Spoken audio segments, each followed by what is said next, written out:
And that was Metallica with Master of Puppets. A song we all know and love if we actually were alive during the 80s and conscious of ourselves.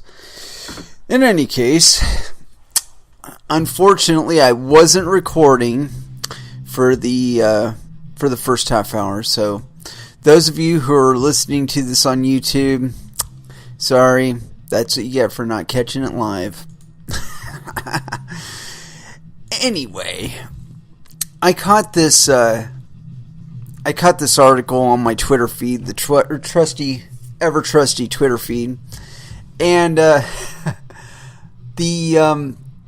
title of it was just so clickbaity I had to do it. I mean, my apologies if it turns out that there's absolutely no substance to this, which I strongly suspect, given the title, that that's probably going to be the case.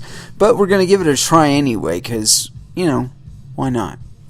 Anyway, it's on Bitcoinist.com. 4 reasons why banks should provide Bitcoin wallets. Now, first off, have you ever heard anything more fucking ludicrous in your entire life? Why did he get into cryptocurrencies? Oh yeah, that's right, to get the fuck away from banks. Why the fuck would you want them to issue you a wallet?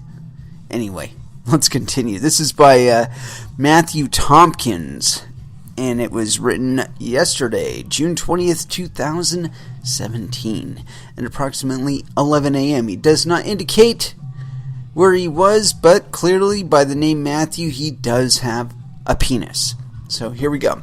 Banks must start offering cryptocurrency wallets before they get left behind, argues guest writer Bijan Shiraki at VentureBeat.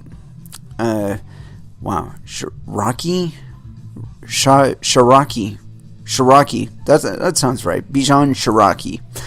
Surge in price results in investor interest. Shiraki, senior product manager in the financial industry and previously the co-founder and CEO of Virtual Next, has a few suggestions as to why banks should adopt cryptocurrency wallets. With the current surge in cryptocurrency's value, they are quickly becoming a new global market for assets, and banks are being left in the dust. Shiraki notes, the market cap of cryptocurrencies has grown from less than $30 billion in March of 2017 to over $110 billion in June of 2017. This is just the beginning. Yes, it is, Mr. Shiraki. The sheer spread of the technology and money transference can easily work against the investor, especially with so many rogue interests in the field, with exchanges like Mt. Gox and Cryptsy disappearing overnight. Personal internet security is important too to protect your own coin storage from hackers. Banks do offer a security that only a long-established institution can bring. While security like this is already achievable to Bitcoin users in the form of hardware tracer wallets, only banks can truly bring a veneer of historical accountability.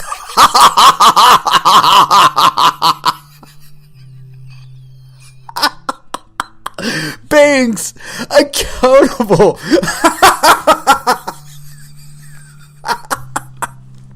Oh, Mr. Shiraki, you're under a misapprehension, dude. No, wrong. The reason we're here, the reason we're even bothering to be in cryptocurrencies, is because banks have been unaccountable, too big to fail. Too big to fail, too big to ever be held to account for their fuck-ups. Give me a fucking break, historical accountability, my ass. Banks' advantage over new cryptocurrency startup operations such as Coinbase is tangible but superficial. Investors already trust traditional banking institutions. No, we don't. While this is purely a superficial viewpoint, as companies such as Coinbase are regulated and insured too, It is a psychological reality when it comes to issues of trust, especially when large sums of money are involved. We're in cryptocurrencies to not trust, but to be able to verify. Why am I going to trust a bank when they clearly cannot be trusted? I wouldn't be in cryptocurrencies if they could be trusted. I don't get it. Anyway, continuing, because we're going to trudge through this, as painful as it may be. Banks can address a real pain point for their customers. Cryptocurrency investors are concerned about trusting recently established organizations to hold their assets, claims Shiraki. People implicitly trust banking institutions, and any bank entering the cryptocurrency field could solve real financial problems already facing their customers. How is counting my debt on a blockchain going to help me resolve it? I don't get it. Anyway, continuing. Early cryptocurrency, transferring money internationally without high bank transfer charges is an area cryptocurrency can certainly help. So why would I want to put a fucking bank in there and take the goddamn advantage away of fucking dipshit? Early cryptocurrency adopters and developers may certainly question the ethos of a centralized banking system appropriating a decentralized banking solution. Questions also remain. Will savings banks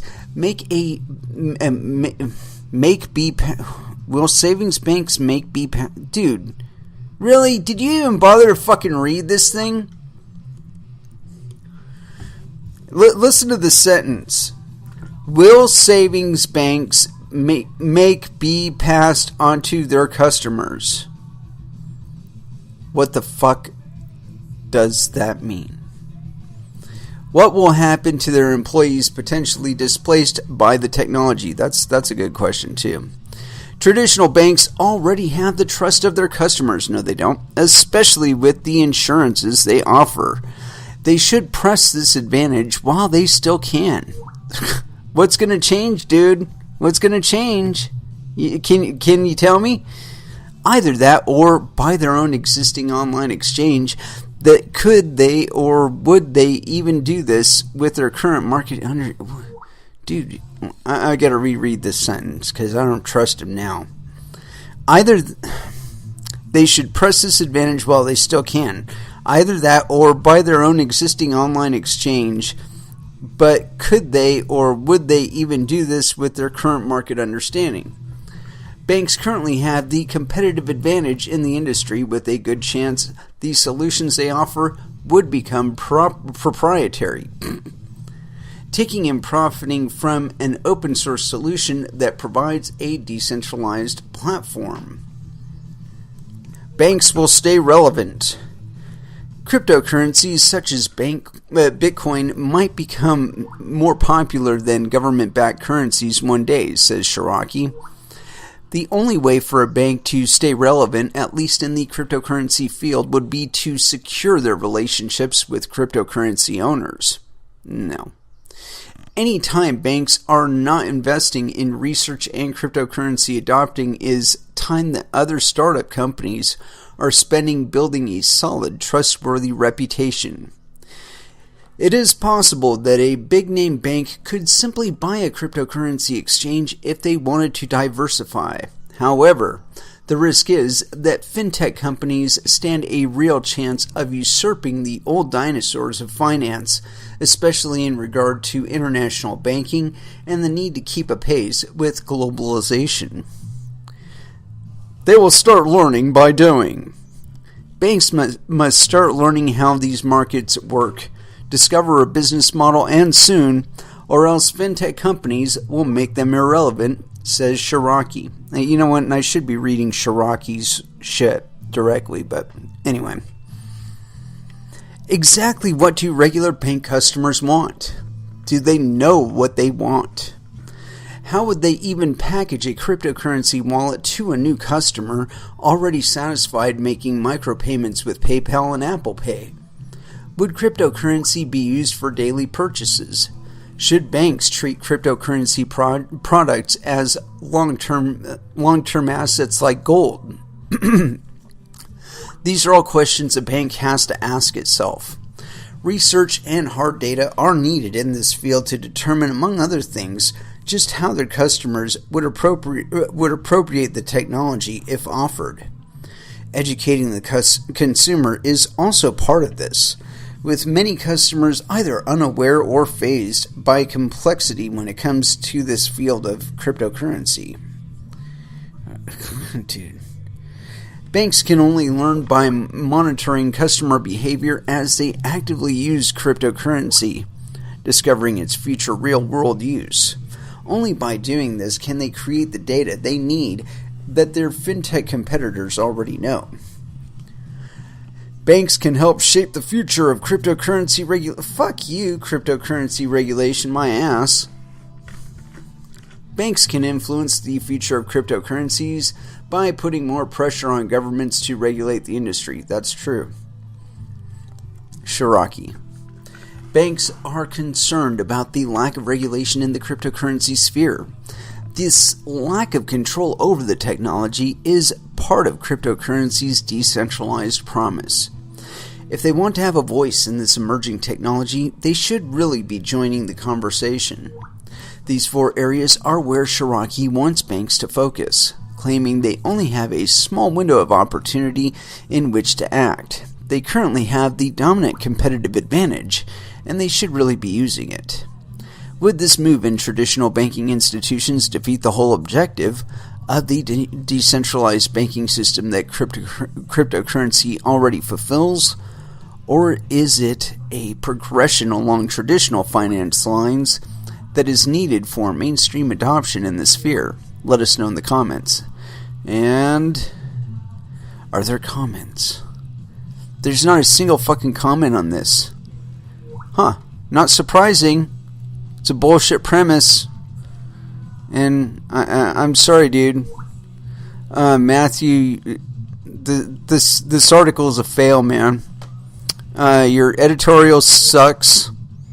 And you should really work on your scansion. And there is such a thing as a comma. You should probably learn how to use one. Anyway, we're done with that article. I find the idea of banks wanting to create wallets, if they want to create their own wallets that have like their own like customer identification data or whatever associated with it, okay, that's fine. That's probably a positive thing to do. I mean, I see plenty of ways that banks can act in a needed way in cryptocurrencies. But instead, they're busy trying to resist it. And they're busy trying to dominate it. And that's just the wrong fucking approach. There are too many people. It is too varied in its existence. And it is impossible. And you can quote me on this. Impossible to regulate cryptocurrencies in the way that you want to. Impossible. I don't care if you are running the cryptocurrency. I don't care if the cryptocurrency is only transacted on your own fucking decentralized, what is it, the DLT network or whatever, your own fucking blockchain. I don't care. Somebody will fucking figure out a way to game it. Somebody will figure out a way to abuse it, and it will get fucked. Your only hope to participate in this space is to give up control. I mean, you can evaluate somebody and determine the likelihood that they will actually pay on the fucking loan that you issue them, right? Well, then you could probably evaluate a cryptocurrency, and there are plenty of characteristics of a cryptocurrency. I mean, there are plenty of examples of the differences between a cryptocurrency that it exists just to fucking rip people off and ones that are actually seeking to fulfill on the promise of their code. I mean, we've been in this space long enough for those characteristics to be clearly discernible. So this whole idea that you need to be able to put a fucking leash on it and control the creation of it and the existence of it, oh, fuck you. Those days are over. I've said this a million times on this show. Those days are over. That time is over. You should have enjoyed it while it lasted. I'm sure you did. You know, plenty of 17-year-old hookers and piles of cocaine later, and here we are. You know, that there was a bill that, you know, somebody actually had to pay for that shit.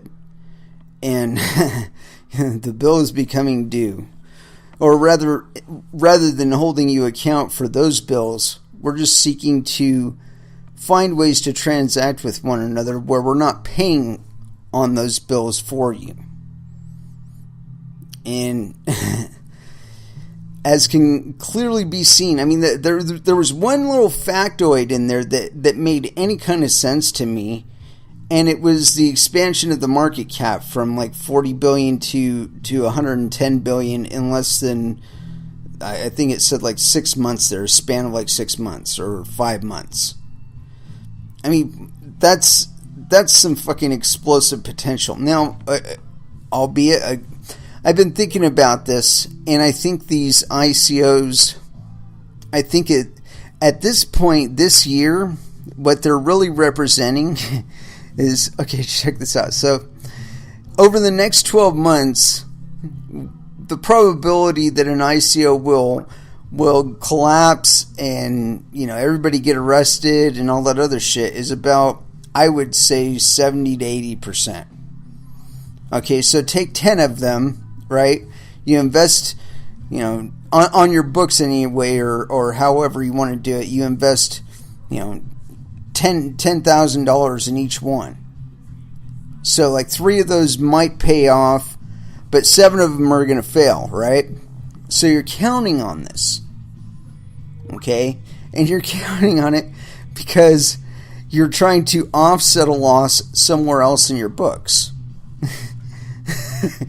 So, you know, because you didn't actually like make money, you can claim that as like you know, because the money was invested here and because it wasn't a positive investment, you know, and it failed before the end of the fiscal year, it inhibited the utilization of those funds in positive growth in the company, and this is the estimated loss of productivity over the 12-month span that the funds were tied up in that project. You know, this is how much we want to claim on our taxes. and this will be to make up for loss of actual revenue from loss of actual financial activity. You know, there was another little factoid in there that robots and programs are going to replace people, and especially so in fintech. For every one of these blockchains that they're talking about, you're fucking replacing departments of people. Not just 1, 2, or 3, or 4. Departments of people. Okay? Branches of banks. Okay? You're just kind of like erasing them. So, all of the people that worked at those places and all the people that were filling those positions now don't have positive income. Or if they do, it's potentially going to be a great deal less, because not only is their current job out of existence, but possibility of going somewhere else and doing the same job is also eliminated because everybody else is following suit with regard to these modifications. They're looking at the streamline and the initial cost savings, and they're like, woohoo! Yeah, let's do that. You know, never mind that we just subtracted about 30% of all the economic activity for any given city or region in the entire United States or on the planet. You know, never mind that. Fuck those people. You know, I said on the show, like, I want to say like the first time I was actually doing the show where I was talking this much, I said that bankers ought to be like taking up macrame and like beading and shit like that, because those are actually going to be valuable in a time when most products are made by 3D printers and bots. The handcrafted items are actually going to be back in vogue. They're going to be more valuable because their production is limited, So that constricts the supply availability, and if you're doing it that much better than everybody else, you will get paid that much more than everybody else. That is how the market is supposed to work, kids. And I think in a longer term, we are going to see a swinging back of like this blind investment, these blind investment waves that we go through. I don't think that next year this time that it's going to be that way. And I think there's going to be a lot less quote unquote irrational exuberance. I think we'll have sobered up and come back to ground by then. At least I'd like to think so.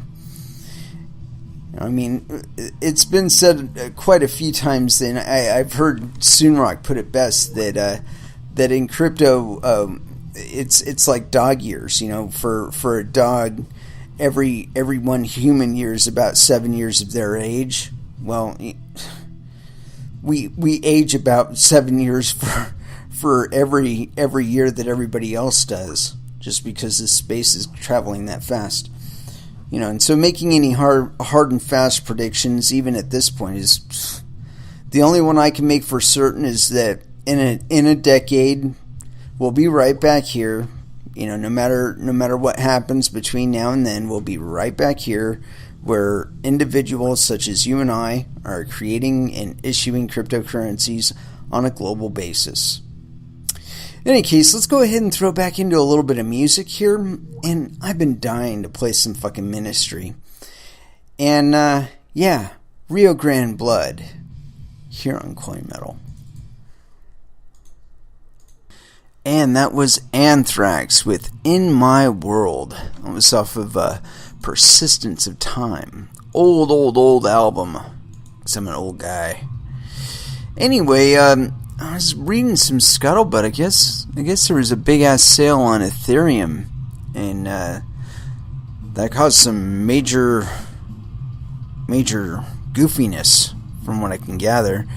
Wow, I'm looking at this dashboard picture, and it says Ethereum price on one side $295.87, and then since about an hour ago it says $20.84.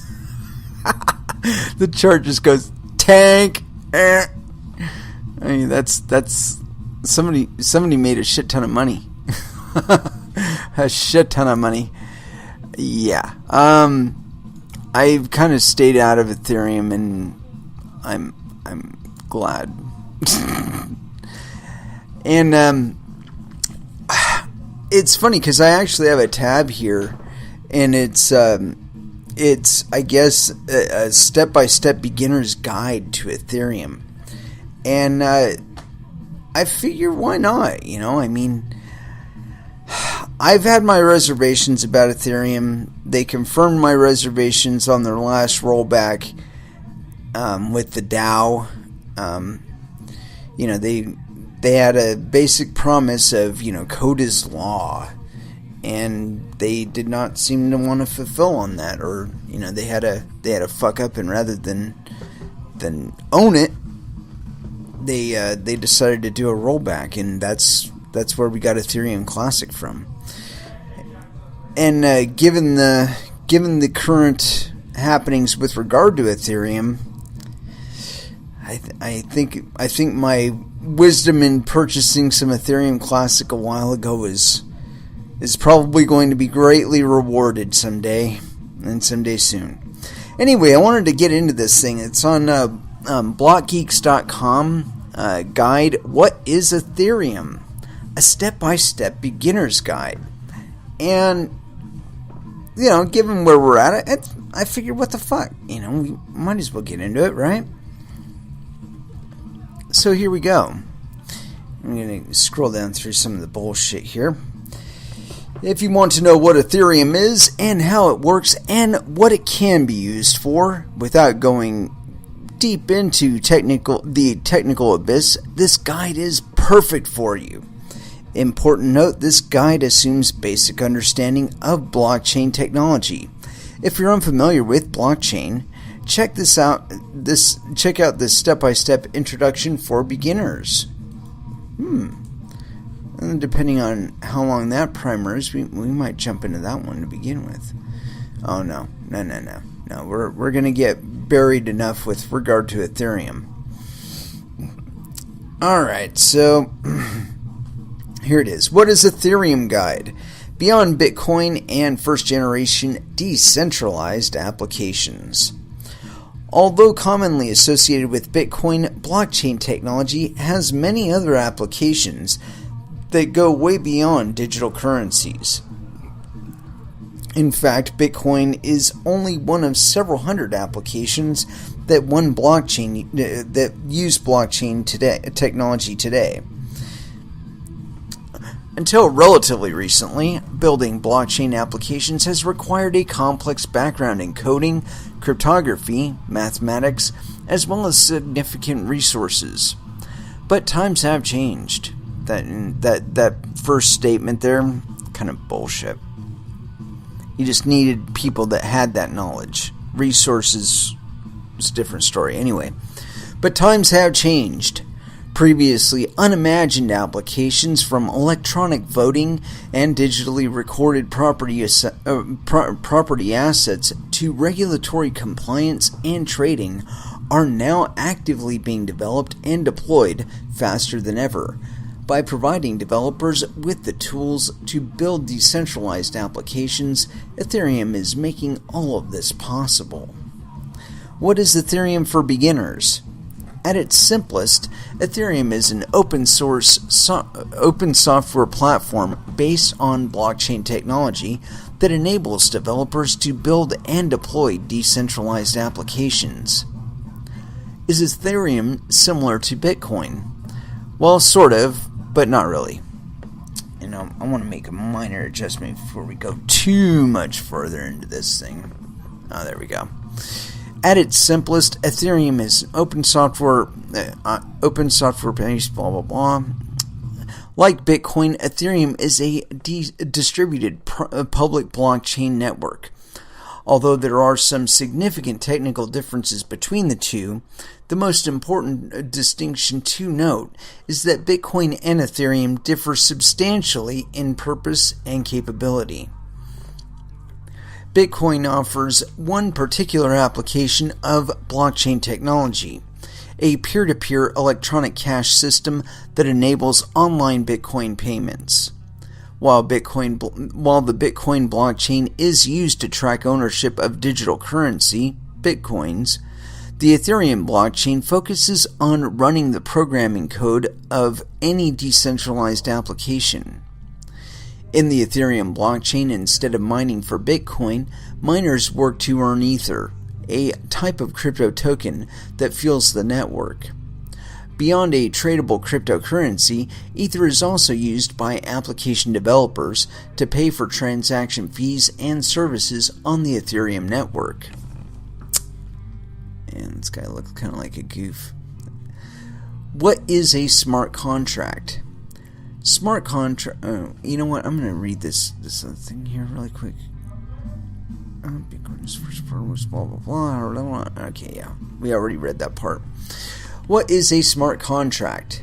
A smart contract is just a phrase used to describe a computer code that can facilitate the exchange of money, content, property, shares, or anything of value. When run on the blockchain, a smart contract becomes like a self-operating computer program that automatically executes when specific conditions are met. Because smart contracts run on the blockchain, they run exactly as programmed without any possibility of censorship, downtime, fraud, or third-party interference. And there's a little graphic here. Number 1, an option contract between parties is written as code into the blockchain. The individuals involved are anonymous, but the contact is the public ledger. Okay. I'm sorry, an option contact. I bet that should be contract. instead of contact on there. Anyway, number 2, a triggered event like an expiration date and strike price is hit and the contract executes itself according to the coded terms. And yes, I was correct. That's an option contract between parties, not contact. Anyway, number 3, regulators can use the blockchain to understand the activity on the market while maintaining the privacy of individual actors' positions. While all blockchains have the ability to process code, most are severely limited. Ethereum is different. Rather than giving a set of limited operations, Ethereum allows developers to create whatever operations they want. This means developers can build thousands of different applications that go way beyond anything we have seen before. The Ethereum virtual machine. Before the creation of Ethereum, blockchain applications were designed to do a very limited set of operations. Bitcoin and other cryptocurrencies, for example, were developed exclusively to operate as peer-to-peer digital currencies. Developers faced a problem. Ether expanded the set of functions offered by Bitcoin and other types of applications, which is very complicated and time-consuming, that really fucks me up. Either expand the set of functions offered by Bitcoin and other types of applications, which is very complicated and time-consuming, or develop a new blockchain application and an entirely new platform as well. Recognizing this predicament, Ethereum's creator, Vitalik Buterin, developed a new approach. I thought those in the Bitcoin community weren't approaching the problem in the right way. I thought they were going after individual applications. They were trying to kind of explicitly support each use case in a sort of Swiss Army knife protocol. Vitalik Buterin, inventor of Ethereum. Ethereum's core innovation, the Ethereum Virtual Machine, EVM, is a Turing-complete software that runs on the Ethereum network. It enables anyone to run any program, regardless of the programming language, given enough time and memory. The Ethereum Virtual Machine makes the process of creating blockchain applications much easier and efficient than ever before.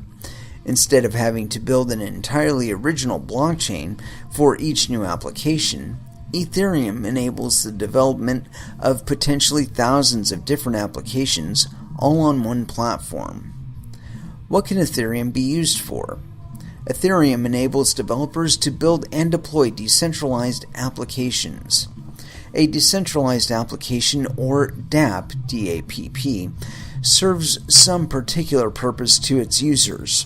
Bitcoin, for example, is a DApp that provides its users with a peer-to-peer electronic cash system that enables online Bitcoin payments. Because decentralized applications are made up of code that runs on a blockchain network, they are not controlled by any individual or central entity, until they are. Benefits of decentralized networks. With no central point of failure and secured using cryptography, applications are well protected against hacking attacks and fraudulent activities. Not really. Blockchain, or the blockchain. Blockchain technology is like the internet in that it has a built-in robustness. By storing blocks of information that are identical across its network, the blockchain cannot what? It doesn't say. Anyway, continuing on. Any services that are centralized can be decentralized using Ethereum. Think about all the intermediary services that exist across hundreds of different industries. From obvious services like loans provided by banks to intermediary services rarely thought about by most people, like title registries, voting systems, regulatory compliance, and much more. Fuck regulatory compliance. Ethereum can also be used to build decentralized autonomous organizations. A DAO is fully autonomous. A DAO is fully autonomous, decentralized organization with no single leader. DAOs are run by programming code on a collection of smart contracts written on the Ethereum blockchain.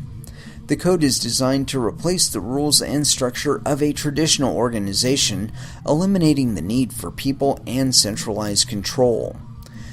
A DAO is owned by everyone who purchases tokens, but instead of each token equating to equity shares and ownership, tokens act as contributions that give people voting rights. Let's see. What are the benefits of the Ethereum decentralized platform? Because decentralized applications run on the blockchain, they benefit from all its properties. Immutability. A third party can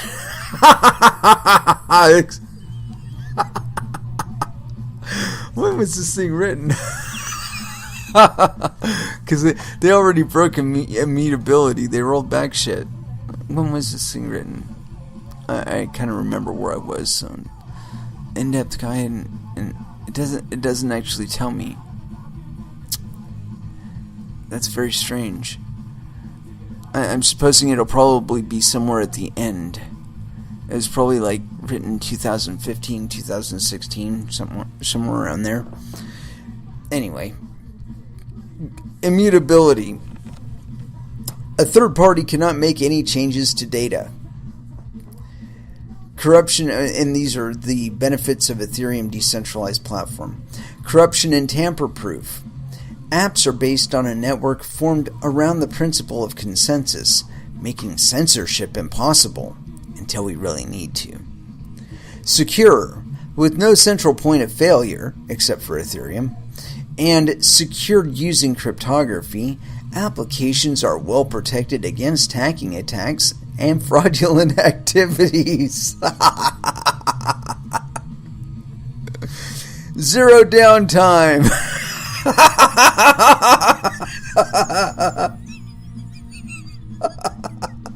Oh god, sorry about that.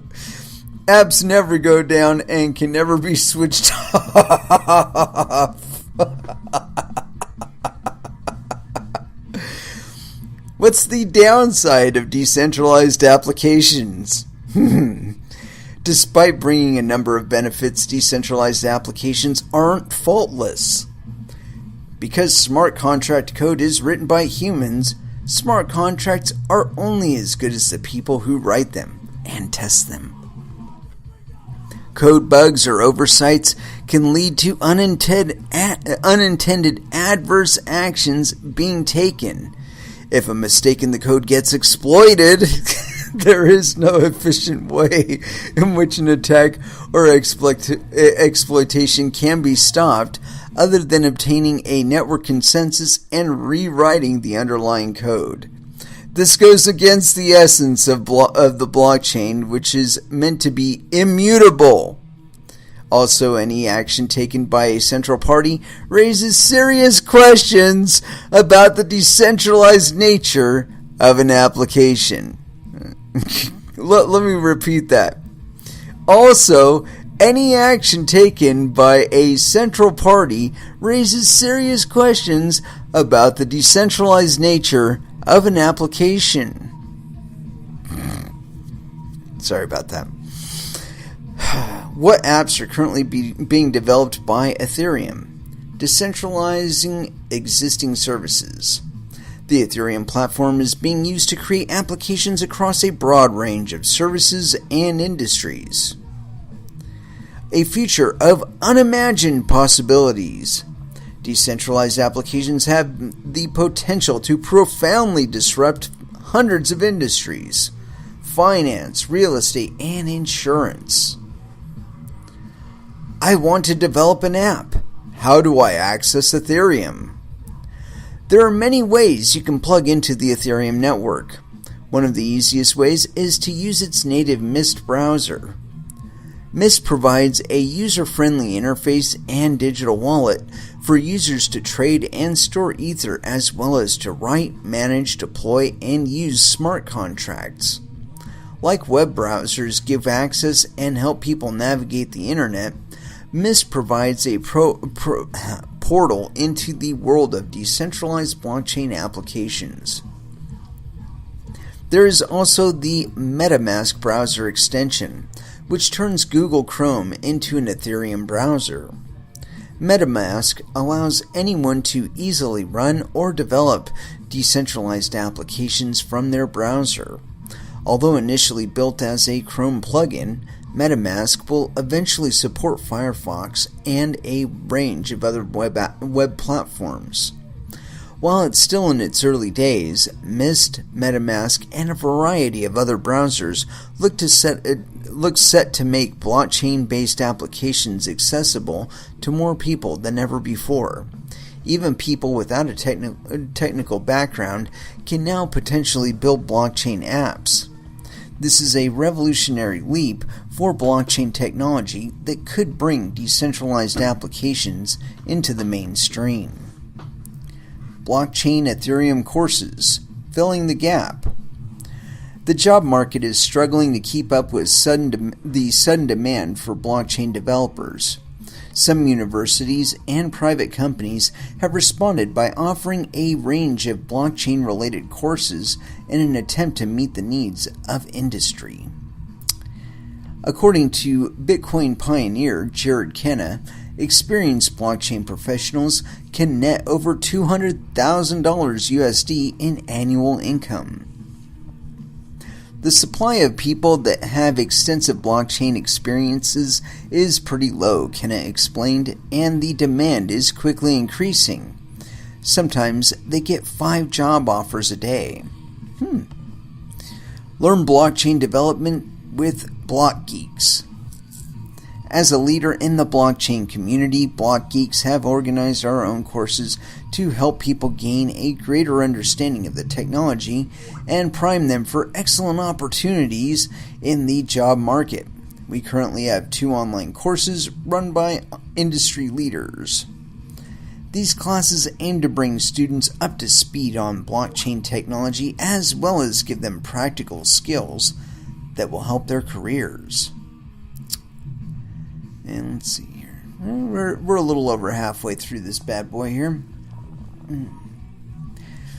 What apps are currently being deployed on Ethereum? The Ethereum platform is being used to create applications across a broad range of services and industries, but developers are in uncharted territory, so it's hard to know which apps will succeed and which ones will fail. Here are a few exciting projects. WeFund provides an open platform for crowdfunding campaigns that leverages smart contracts. It enables contributions to be turned into contractually backed digital assets that can be used, traded, or sold within the Ethereum ecosystem. Uport provides users with a secure and convenient way to take complete control of their identity and personal information instead of relying on government institutions and surrendering their identities to third parties. Users control who can access their and use their data and personal information. Well, that could be useful. Block Apps is looking to provide the easiest way for enterprises to build, manage, and deploy blockchain applications, from proof of concept to full production systems and integration with legacy systems. Block Apps provides all the tools necessary to create private, semi-private, and public industry-specific blockchain applications. Provenance is using Ethereum to make opaque supply chains more transparent. By tracing the origins and histories of products, the project aims to build an open and accessible framework of information so consumers can make informed decisions when they buy products. Okay. Augur is an open-source prediction and forecasting market platform that allows anyone to forecast events and get rewarded for predicting them correctly. Predictions on future world events, like who will win the next U.S. election, are carried out by trading virtual shares. If a person buys shares in a winning prediction, they receive monetary rewards. To view other projects currently in development on Ethereum, click here, and no, I'm not going to do that. Oh, apparently this was written after the DAO hack, so this next part. The DAO hack that threatened everything. Remember how Ethereum can be used to build decentralized autonomous organizations? Well, in 2016, something bad happened. A startup working on one particular DAO project, aptly named the DAO, got hacked. The DAO was a project developed and programmed by a team behind another startup called Slock.it. Their aim was to build a humanless venture capital firm that would allow investors to make decisions through smart contracts. The DAO was funded through a token sale and ended up raising around $150 million from thousands of different people. Shortly after the funds were raised, the DAO was hacked by an unknown attacker who stole Ether worth around $50 million at the time. While the attack was made possible by a technical flaw in the DAO software, not the Ethereum platform itself, the developers and founders of Ethereum were forced to deal with the mess. An Ethereum fork in the road. After much debate, the Ethereum community voted and decided to retrieve the stolen funds by executing what is known as a hard fork or a change in the code. The hard fork moved the stolen funds to a new smart contract designed to let the original owners withdraw their tokens. But this is where things get complicated. The implications of this decision are controversial and the topic of intense debate. Here's why. Ethereum is based on blockchain technology where all transactions are meant to be irreversible and unchangeable. By executing a hard fork and rewriting the rules by which the blockchain executes, Ethereum set a dangerous precedent that goes against the very essence of blockchain. If the blockchain is changed every time a large enough amount of money is involved or enough people get negatively impacted, the blockchain will lose its main value proposition: secure, anonymous, tamper-proof, unchangeable. While another less aggressive soft fork solution was put forth, the Ethereum community and its founders were placed in a perilous position. If they didn't retrieve the stolen investor money, confidence in Ethereum could be lost. On the other hand, recovering investor money required actions that went against the core ideals of decentralization and set a dangerous precedent. The aftermath. Ethereum splits. In the end, the majority of the Ethereum community voted to perform a hard fork and retrieve the DAO investors' money. But not everyone agreed with this course of action. This resulted in a split where two parallel blockchains now exist. For those members who strongly disagree with any changes to the blockchain, even when hacking occurs, there is Ethereum Classic. For the majority who agreed to rewrite a small part of the blockchain and return stolen money to their owners, there is Ethereum. Both blockchains have the same features and are identical in every way up to a certain block where the hard fork was implemented. This means that everything that happened on Ethereum up until the hard fork is still valid on the Ethereum Classic blockchain. From the block where the hard fork or change in code was executed onwards, the two blockchains act individually. A feature of unimagined possibilities for Ethereum.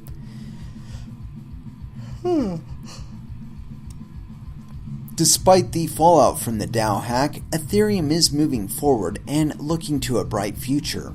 By providing a user-friendly platform that enables people to harness the power of blockchain technology, Ethereum is speeding up the decentralization of the world economy. Decentralized applications have the potential to profoundly disrupt hundreds of industries, including finance, real estate, academia, insurance, healthcare, and public sector, amongst many others.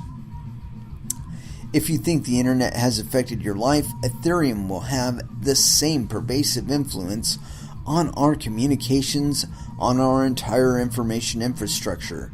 It's going to impact all aspects of our existence. No attribution there. There is one later, I guess. Building the public Ethereum ecosystem as scalability and configurable privacy/confidentiality goes on public Ethereum over the next 2 years. Consumers will use their blockchain identity and access point UPort to interact with a variety of interesting early-stage offerings, including crowdfunding platforms, WeFund, group governance tools, Boardroom, music, film, art, content registration and utilization platform, Ujo, wisdom markets, Gnosis, and gaming apps, Virtual Poker. Joseph Lubin, CEO of Consensus. Most significant companies will run business processes on their private blockchains. Private blockchains. Within 2 years, major companies will conduct several business processes on their own private, permissioned corporate blockchains. Employees, customers, vendors, and service providers at each company will be able to securely access that company's private blockchain via strong cryptographically authenticated transactions. Consortia blockchains. In 2 years, many companies will have started to build bottom-up consortia blockchains with a small number of counterparties in their ecosystem collaborating on a small number of use cases to share trusted source of truth infrastructure, supply, or value chains. Business use of public blockchains. Some companies will employ public Ethereum with their use cases that employ the same stack of blockchain components that they have purchased or built for their private Ethereum-based implementations. The Ethereum platform is also helping to shift the way we use the internet. Decentralized applications are pushing a fundamental change from an internet of information where we can instantly view, exchange, and communicate information over to the internet of value where people can exchange immediate value without any intermediaries. As the industry continues to investigate blockchain platforms, it's apparent that Ethereum is becoming a de facto leader. For example, a few days ago, JP Morgan publicly open-sourced its Quorum platform, architected and developed around the Go Ethereum client by Jeff Wilke and his team. Several other major banks are using Ethereum, and Microsoft is anchoring its Bletchley platform on it as the foundational blockchain element. Industry, both publicly and confidentially, continues to contribute to Ethereum and work with us and others to help our promising toddler-age code base reach maturity. Stay tuned for news on this front. It takes a global village to raise a blockchain. The Live network and the community of open source developers contribute significantly to this effort.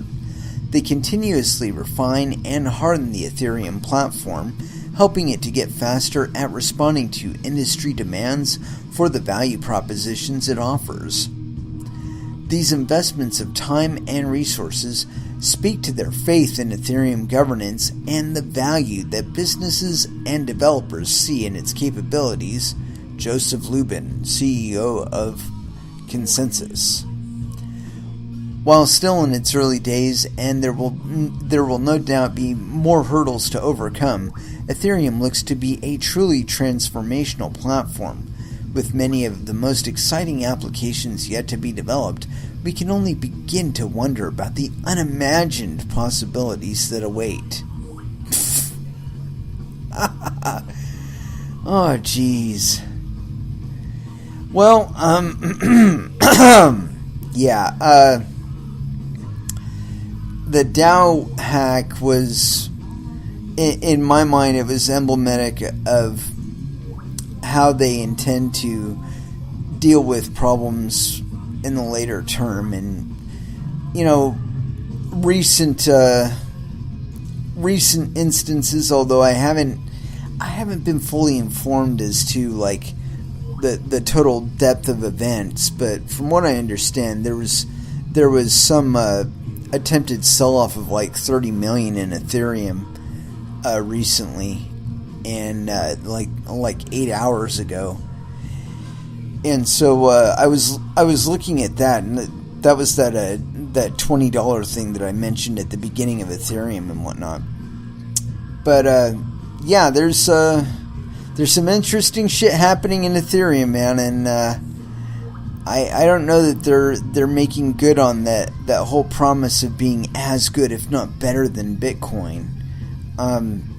You know, and I think that the results will be the same when we start seeing quote unquote decentralization of Bitcoin through segregated witness and Lightning networks. I predict that we're going to end up with the same result.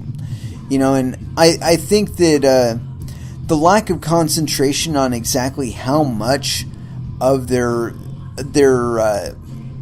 network dropped off after the DAO hack, I think that's indicative of the fact that they lost a hell of a lot more than their network with the decision to fork Ethereum than they're willing to publicly admit.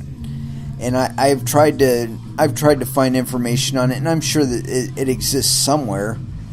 But I'm willing to bet that they lost a significant portion of their network with the DAO hack, and a lot of their problems that they're currently experiencing are a result of that.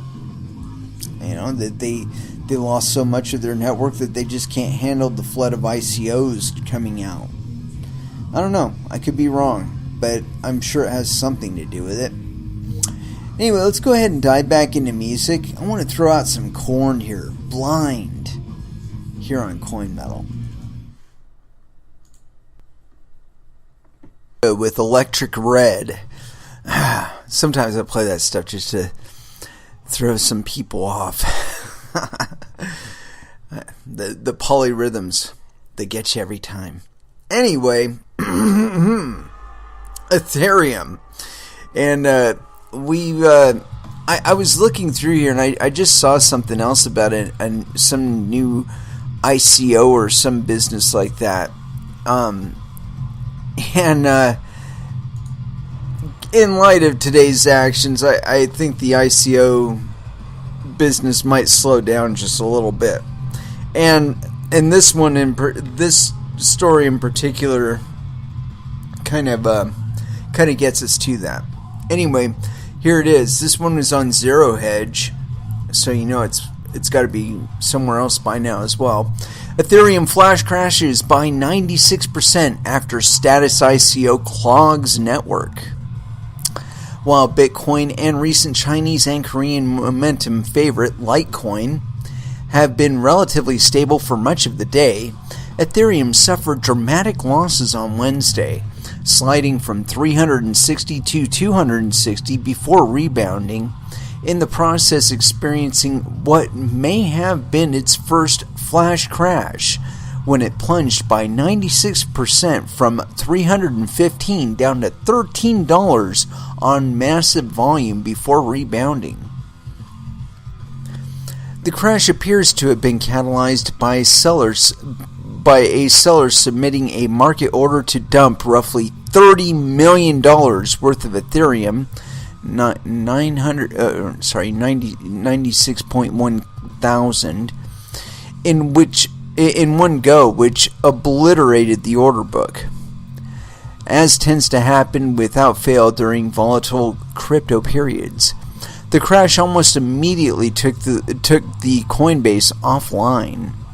Over the past 24 hours, there were several warnings about unstable operation in the Ethereum network, such as this one from BTCE Exchange.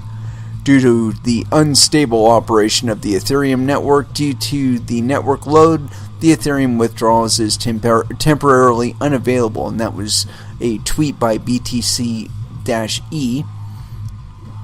What catalyzed today's crash?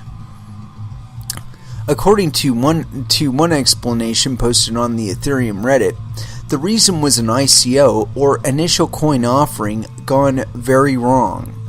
As user Emancipator explained around noon or shortly before the selling onslaught began, the catalyst for the selling was the quote-unquote badly designed status ICO. Here are the details. I assume that unlike all the price discussion here, which is totally off topic, you are referring to the transaction issues which have led several exchanges to pause Ethereum withdrawals. Here is what happened. The badly designed status ICO clogged up the network yesterday with a huge number of high gas fee transactions, most of which are failing but still filling up the blocks and preventing normal transactions from getting in. In addition, Dwarf Pool and perhaps others have set bad defaults on their client software that both actually cost themselves money and also prevent the network from automatically adapting to larger gas volumes the way it's supposed to. Furthermore, evidence is accumulating that F2 Pool was actively manipulating transactions bound for the status ICO, which they participated in themselves, exacerbating the problem. Experts explained weeks ago that bad ICO designs are vulnerable to such attacks, but this appears to be the first time it was actually executed in the wild. So now, even though the status ICO is over, there are still a huge number of transactions clogging up the network, and the only way to get transactions in is to pay huge fees, which most of the exchanges probably don't want to do. Until it clears out, people are going to be missing ENS auctions, unable to withdraw from many wallets and exchanges, etc., etc., etc.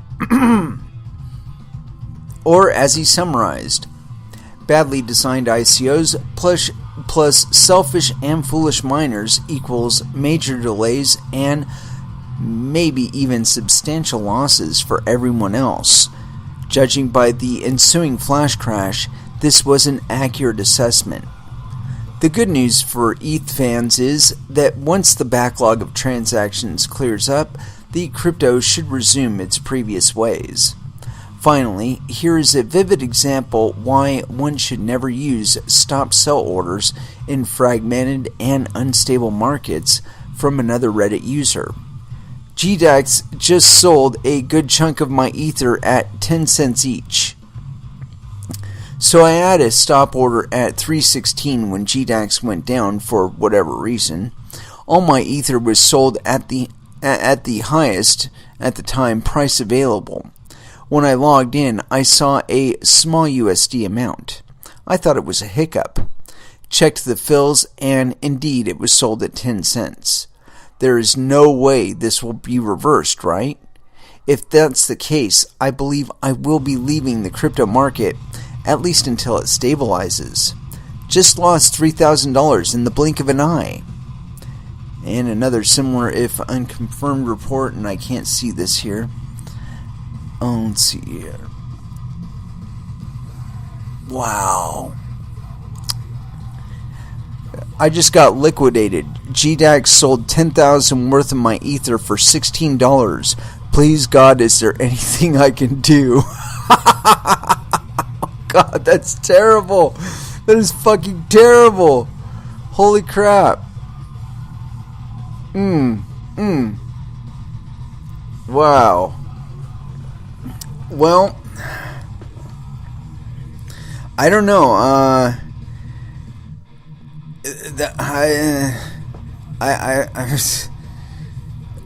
don't know how many times I can warn against this stuff. I mean, that was just I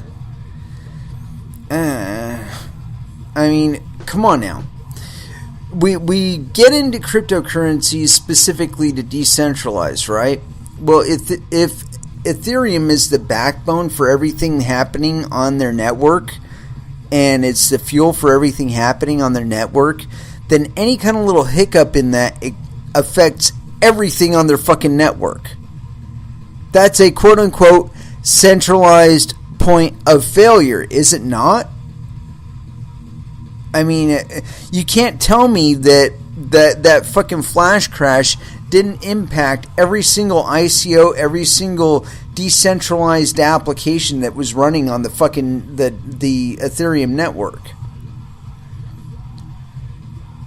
I mean, you just can't. You know, and that's why this movement towards platforms with smart contracts and this should be a clear example of why that's a really fucking stupid idea. I mean, if you're going to use one, I guess maybe Rootstock, because it's open source, but you can't make something more valuable by associating it with something else of value. And it's the same basic principle behind my rant that you cannot peg a cryptocurrency to gold or other commodity. It's the same thing. You cannot take like Ripple and use it as like some sort of counterbalance with Bitcoin or another like proof of work cryptocurrency. Like, if there's any lapse in one, it will intrinsically impact the other. And if there's another intermediary currency in between, like if they're both being valuated in, say, US dollars on the same market, they're both now subject to whatever dynamism is happening on the fucking US dollar market too. I mean, really, do we want to further collectivize losses? Because I can guarantee you, at some point or another, one of these fucking platforms, Ethereum, Ripple, one of them, is going to be used to collateralize bullshit debt and tokenized and sold, and then the underlying assets, i.e. maybe mortgages on houses or something like that, or maybe car loans or something like that, or maybe student loans or something like that, you know, or insurance funds or some shit, that what will happen is that they'll have a higher default ratio than they initially estimated. The underlying asset will be illiquid, and therefore everything built on top of it, every token, everything after that will be fucked. And we will be right back where we were with 2009. Or 2008, rather. I've predicted this. I got a name for it. And I assumed it would happen on Ripple. But it's just as likely to happen on Ethereum, honestly. I called it the Great Ripple Buttfuck. GR Bufu. I've hashtagged it. You can find it on Twitter. There are other stories associated to the same thing. This is not a unpredictable event. Okay? This is not an unpredictable incident. You know? I can look at this shit and see that the kind of thing that could be happening from it. And I know that I'm not an incredibly smart person. I know that other people can see that this shit is going to happen. And worse yet, I think some people are actually planning for it to happen. That are like moving shit around to make it fucking happen. And really, if you look at other cryptocurrencies as well as Bitcoin, you're going to see more and more instances of coins that are forcing segregated witness on their communities. And I think I'm seeing it on another coin too. And there's a reason for this. Okay? They're trying to divorce from the asset, the commodity, the coin that you mine. They're trying to divorce from that. They want to use that as like some underlying asset, like with Ethereum here. And unless people are paying attention to what's going on with Ethereum right now, we're going to see the same shit over and over and over and over again on bigger and bigger scales. This flash crash probably sucked $1 billion out of the cryptosphere in total. I think when all the dust settles, there's going to be a massive chunk of fucking money just gone, missing. And yeah, I mean, don't like quote me on that or anything unless it's true. No, I don't care about being wrong. I really don't. You know, if I'm wrong, what did it cost you? You know, you missed getting in on a pump and dump, which you probably would have got wrecked on anyway. So, really, what did it cost you? But with regard to cryptocurrency regulation, I've wanted to talk about this today because I got all kind of doom and gloomy about that federal shit that they were going to present to the Senate, and I don't know exactly where that's gone or if that's actually gone anywhere. I might want to check the status of that for Friday. I'm not sure. I haven't decided yet. But I did an episode, and it is up on YouTube there, and I addressed the concept or the idea of regulating cryptocurrencies or I couched it in the concept of the mutually assured destruction kind of situation that we experienced back in the Cold War with regard to nuclear missiles. Regulating cryptocurrencies is no less dangerous for any national or state or city or county government at this time. And we're starting to see the fallout of putting your foot forward first in New York, where they're seeing less and less of the development and innovation happening there. Unfortunately, I think just like the Ethereum hiccups, we're going to see in the U.S. at least more of this trying to stick your dick in a goddamn pencil sharpener and expecting a positive result. And it's a shame, really, because we claim to be all about freedom and whatnot here, but I mean, really, reading that legislation, I felt like I woke up in fucking North Korea or something. And I don't know if I still have a tab open about that, but there was something in there about some fucking travel restrictions, and somebody actually took it up and wrote a nice FUD piece on it. I shouldn't call it. Oh, here it is. New U.S. bill will require travelers entering the states to declare Bitcoin at the border. And yeah, I haven't checked the status of that. But like I said, when I read that thing, I felt like I woke up in fucking North Korea. I mean, the level of overreach is just beyond ludicrous.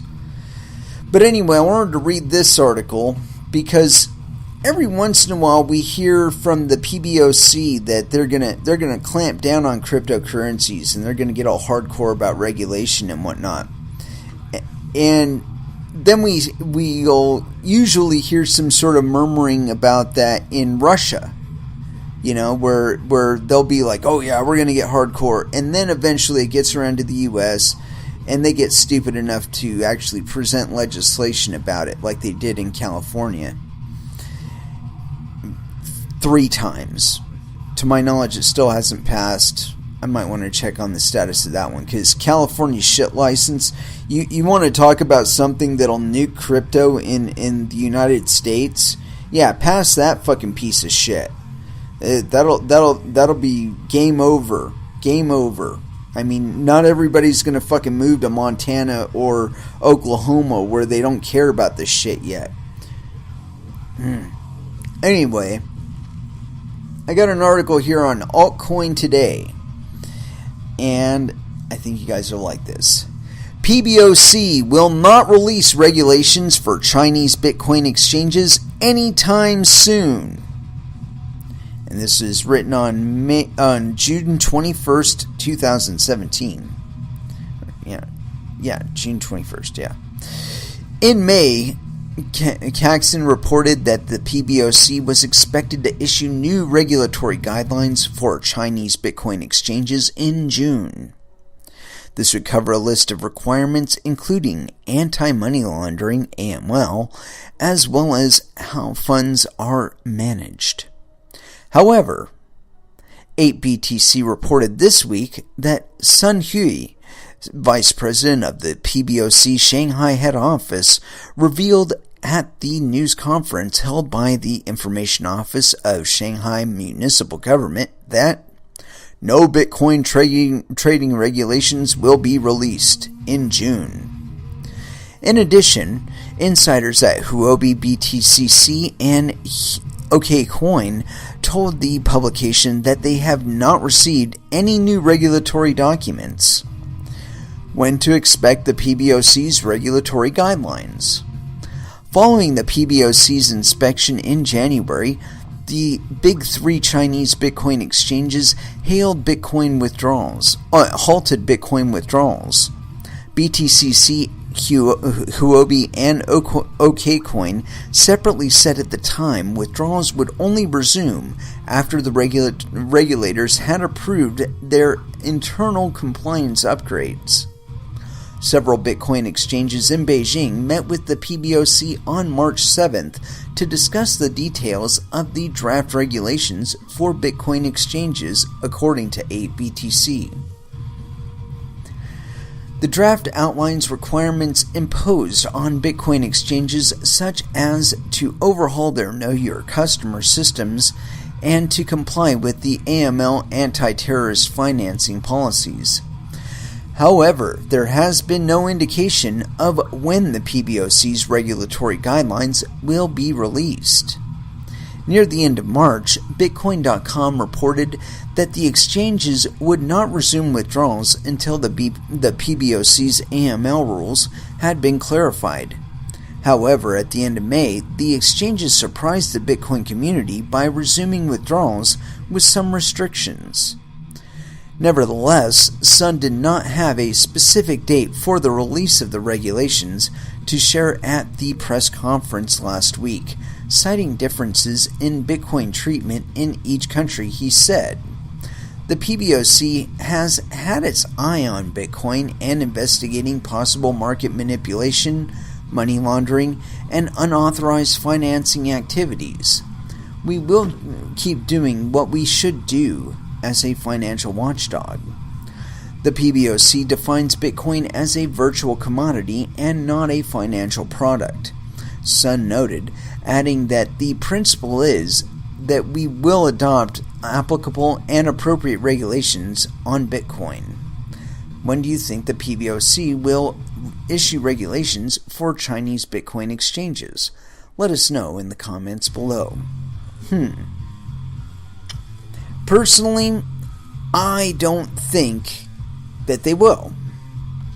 And I think they are actually waiting on the US to make a movement. And I don't think...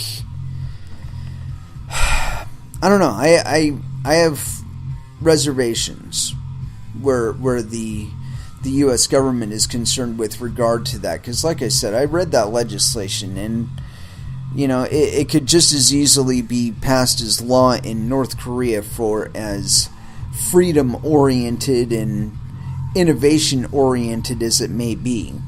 You know, there's all this talk in there of, you know, terrorism financing. Bullshit. The vast majority of the terrorism going on planet Earth is being funded with Federal Reserve notes. And you can paint it any way you want, but through one intermediary or another, that is exactly the medium of exchange that's being used to transact it. Sorry, it's a fact. So, you know, getting all harsh on Bitcoin, it's a waste of fucking time. I mean, especially where quote-unquote terrorism finance is concerned. Because, like I said, the vast majority of it is being financed in quote-unquote legitimate, quote-unquote regulated currencies. So, like I said, get off of Bitcoin. It's not even an nth of your fucking concern at this point. And I don't foresee a time where it will be used in any regularity as a means of financing terrorism. I just don't see it. It's not going to happen. Anyway, I got another little article here, and this one is a bit off of the beaten path. So I wanted to zone in on this motherboard article. This one, new U.S. bill will require travelers entering the states to declare Bitcoin at the border. Now, we already read the legislation, but I want to see somebody else's take on this. And this is by Ali Raza.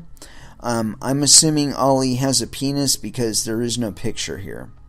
And this was written on June 18th of 2017. Possibility actually listen to my episode. Let's continue. Lately, seems cryptocurrency's rapid progress has attracted everyone's attention. The trend is also confirmed by a new congressional bill that was just introduced by Senator Chuck Grassley. If passed, the new bill would impact cryptocurrency holders everywhere in the world. Its more direct impact would still be in the U.S., and would require cooperation between the Commissioner of U.S. Customs and Border Protection and the Secretary of Homeland Security. Its main goal is to provide the border with a better protection strategy. Basically, it would make significant changes at the border crossings, as well as other types of entryways to the U.S. The bill was first introduced a few weeks ago on May 25th, and it was named U.S. Bill S-1241. As mentioned, it was introduced by Senator Chuck Grassley, but it has several other sponsors, including Senator John Cornyn, Senator Dianne Feinstein, as well as Senator Sheldon Whitehouse. The ultimate reason for pushing the bill forward is to prevent visitors to the U.S. from bringing in undeclared assets in the form of cryptocurrencies. These undeclared funds would need to be blocked so that they wouldn't enter the country, and these two agencies would have to present their findings in the 18 months after the bill was passed. For the most part, the bill would affect travelers that wish to enter the United States. Their biggest obligation would be the declaration of any and all cryptocurrencies or currencies that could be exchanged to $10,000 or more. These funds must be made public whether the officials at the custom are able to detect them or not. The obligation to declare these funds comes from U.S. finance law, which says that any currency that accompanies the individual must be declared every time that he or she enters the country. Since digital currencies are under the owner's full control at any and all times, they technically belong to this group as well. This is different from a bank account or possessing precious metals, since they aren't following the holder, but instead remain stored in a financial institution or another registered entity. No, not necessarily true. Not necessarily true at all. So the question now is, how exactly would the federal government be able to detect even the possession of digital currencies, and much less the exact amount? Some options include regulating foreign exchanges of cryptocurrencies. Another option is a global monitoring system that would be able to watch over the blockchain ledgers. They could even pose harsh penalties for disobeying these laws and extreme vetting systems. Whatever the case may be, it's expected that the online community of cryptocurrency supporters will definitely have something to say in response to this bill. If you like this article, which I do not. Anyway, you know what? This shit is not going to impact us at all. I mean, for one, if somebody is intent on entering the United States with over $10,000 worth of cryptocurrency, there really isn't anything the U.S. government can do to stop them. There are a wide varieties of storage and a wide variety of ways to retain the funds online and secure them in such a way that you can access them anywhere on planet Earth. And you wouldn't have to declare them to anybody. You know, this... I find it pathetic, really. You know, that I've described it as desperation. You know, the level of desperation that they're even looking at controlling cryptocurrencies in such a way, much less possible. I don't think that they can, number one. But number two, if they can, the possibility of stopping, you know, I just don't see it being there. You know, they can recognize that funds transferred from one hand to another, but there are a wide variety of ways, like I said, of transferring funds from one person to another via cryptocurrencies. And that being said, quite a few of them are physical, and passing them around would be possible in ways you can't fucking recognize. You can't even fucking recognize. I think it's, again, it's such a level of desperation that they would be looking to do that on cryptocurrencies when, again, the vast majority of all criminal activity is happening in fiat currencies, national currencies, regulated currencies. And worse yet, a lot of the fraud is happening the same way. And worse yet, unregulated markets. Fully regulatory compliant markets are committing fraud on a daily basis. Or there is fraud being committed on them on a daily basis. And on a scale much bigger than is happening in any cryptocurrency markets. So again, why they're even bothering to look at us now, I have no idea. You know, it's like they should be looking at the trade volumes and going, yeah, whatever. That gets traded on the fucking Dow in a millisecond. Why is this on my desk? You know, why am I even bothering with this? Anyway, I want to go ahead and dive back into a little bit of music, and then we'll finish it out, probably with another article concerning Ether, but I haven't quite decided yet. Either that or regulation, one of the two. And picking the right song, I'm not entirely certain what to do. Altered State, Sepultura, here on Coin Metal. And that was Slipknot with Sick. And so I wanted to close out with a little bit of compare and contrast. And to me, this is kind of emblematic of the of how fast crypto really works, you know. And this is just one of those things. This is on NewYorkTimes.com. Okay, and just as the mainstream is catching up to us, move over Bitcoin. Ether is the digital currency of the moment. The price of Bitcoin has hit record highs in recent months, more than doubling its price since the start of the year. Despite these gains, Bitcoin is on the verge of losing its position as the dominant virtual currency. The value of Ether, the digital money that lives on an upstart network, known as Ethereum, has risen an eye-popping 4,500% since the beginning of the year. With the recent price increases, the outstanding units of Ether currency were worth around $34 billion as of Monday, or 82% as much as all the Bitcoin in existence.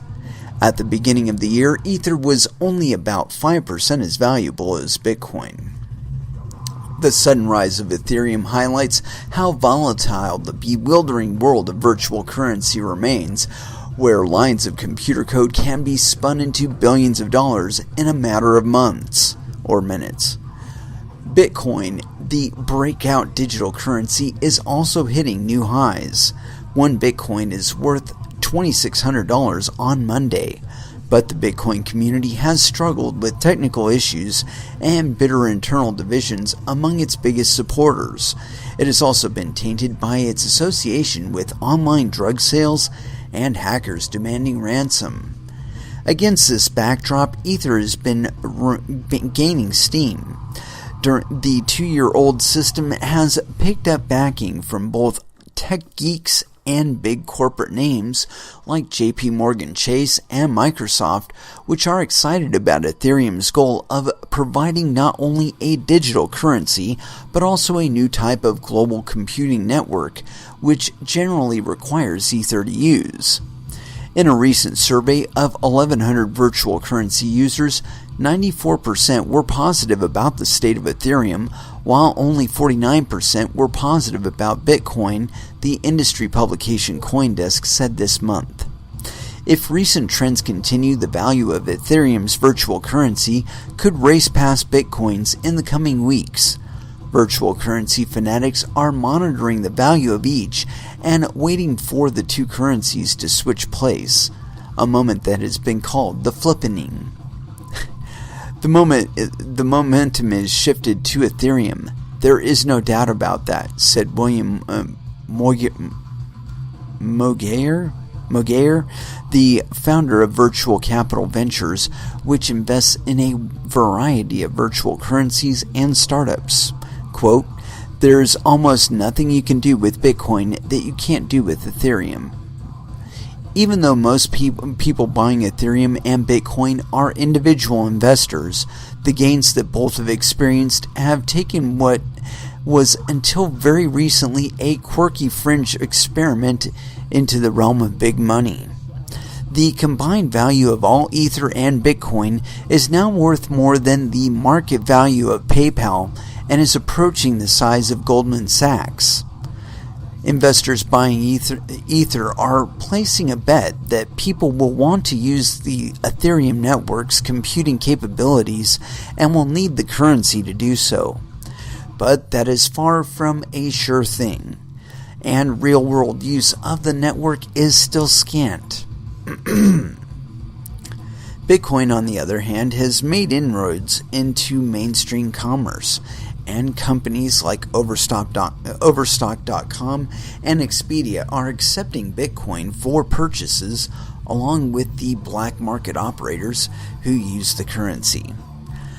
The fact that there are fewer real-world uses for Ethereum has many market experts expecting a crash similar to the ones that have followed previous run-ups in the price of Bitcoin and other virtual currencies. Even during recent pullbacks, though, the value of Ether has generally continued to gain on Bitcoin in relative terms. Ethereum was launched in the middle of 2015 by a 21-year-old college dropout, Vitalik Buterin, who was born in Russia and raised in Canada. He now lists his residence jokingly as Cathay Pacific Airlines because of his travel schedule. The Ether he holds has made him a millionaire many times over, but he has generally avoided commenting on the price increase in Ether. Mr. Buterin was inspired by Bitcoin, and the software he built shares some of the same basic qualities.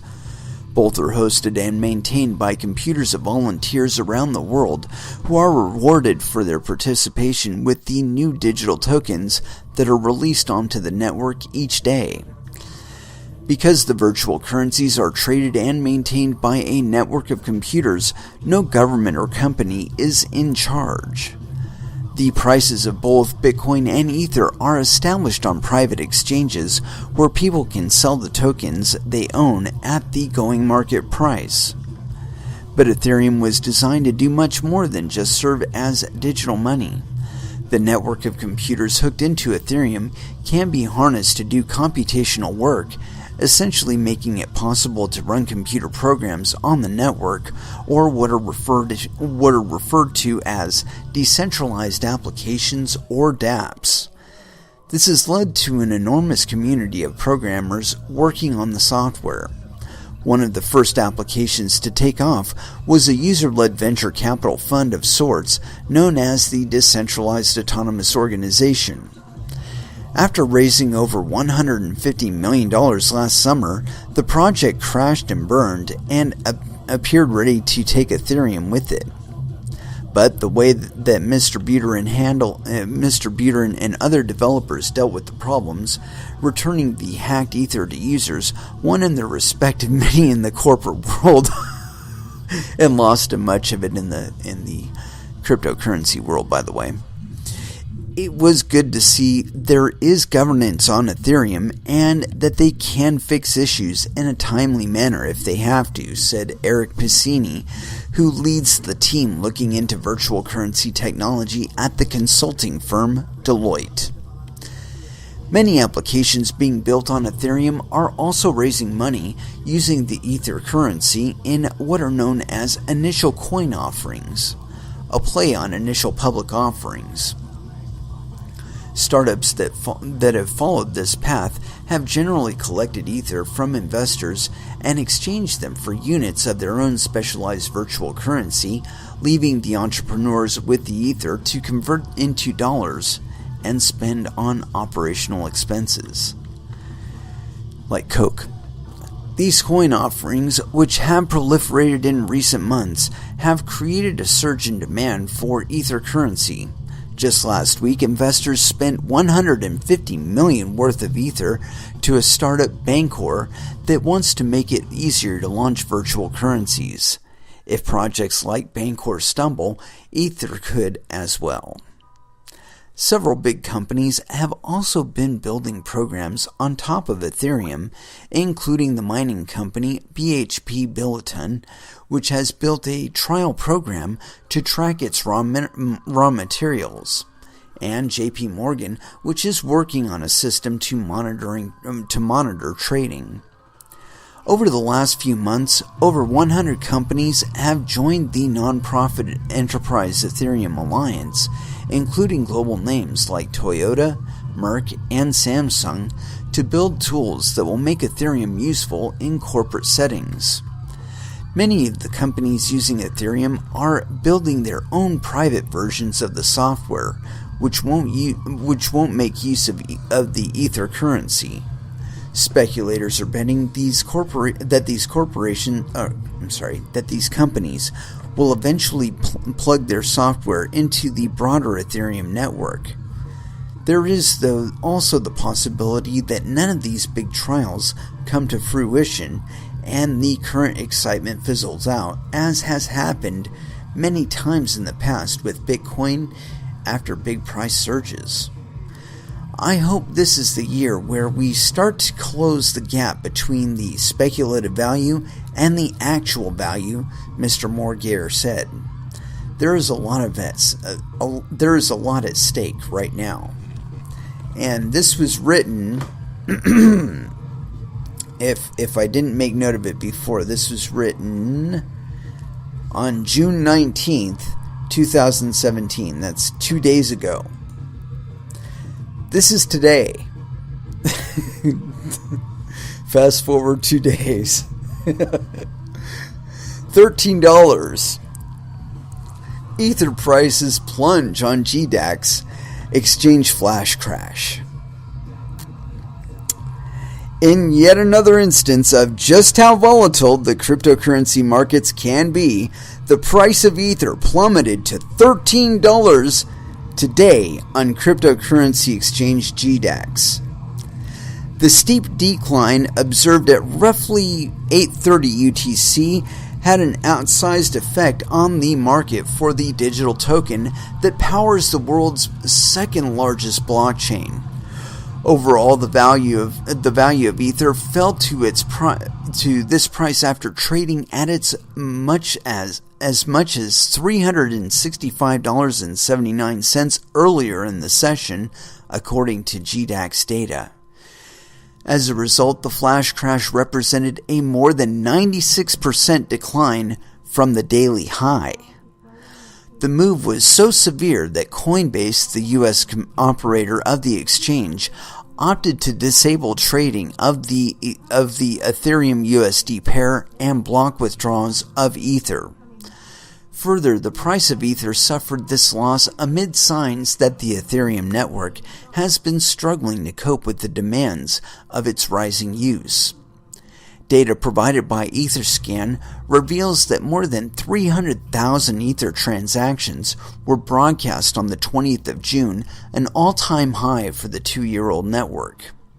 As such, it remains unclear whether the decline and network congestion will be enough to stem enthusiasm, as until recently, many market observers were so bullish on the asset's potential that they believed it was on track to bypass Bitcoin as the market leader.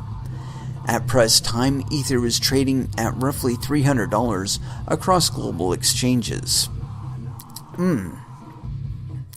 Wow. So there you go. 2 days. I mean, now this is nothing to project the future of Ethereum or anything like that.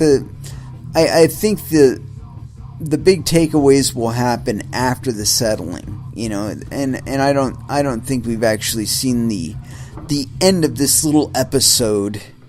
In, as the crypto turns, I mean, it's worse than a soap opera. I mean, because it's 24/7. It's like the soap opera channel. But yeah, like I said, I think Ethereum will probably get up and dust itself off, and probably continue trudging on. The price doesn't show any indication that there will be any variance there, that, they'll pick up and move on. And there is most certainly a lot riding on it. That little statement at the end of that article, that cannot be overstated. There is a great deal weighing on the outcome of how Ethereum deals with this latest little glitch. And I don't expect that it's actually going to be the last one. I expect that they will be bigger and more severe over time. But they've definitely got to address some fundamental issues there. Because they're letting slip into the public products that clearly have not been completely vetted or vetted in much of any actual way. I mean, I read through Orocoin. They don't even have offices. They're like, or no, I'm sorry. Was it Orocoin? I don't know. One of these fucking scam coins. They didn't even have an office. Part of their ICO was to cover the rental of an office. And again, it was like in some province in Russia. So good luck getting any kind of accountability there. But, it all comes back to watching out for your own bunghole. And that's the third axiom on this show. And it is that for exactly that reason. That, it's not enough to do your homework. And it's not enough to trade safe. You definitely have to watch out for your bunghole. Because, by golly, people, they're looking to take it away from you. And you need to read the prospectus material for these ICOs. And if you're just throwing money at it because it's got ICO at the end, I'm sorry, I've got no help for you there. You might as well start a campfire in your backyard, and go to your bank and liquidate your account and then just throw the money into the fire, because that's about how much value you're going to get out of it by just throwing it in aimlessly at any ICO that comes across the horizon. So it's with that I'm going to close out this episode with our last dance. And I thought it appropriate, because we did cover Ether so much on this particular episode, that it should be Pure Ether by Prong. And so we will be back 8 p.m. Pacific Standard Time on Friday. And so until then, I want you to trade safe. I want you to do your homework. And watch out for your own bunghole, because there's nobody else that's going to do it for you. Thank you very much for listening, and you all have an excellent evening.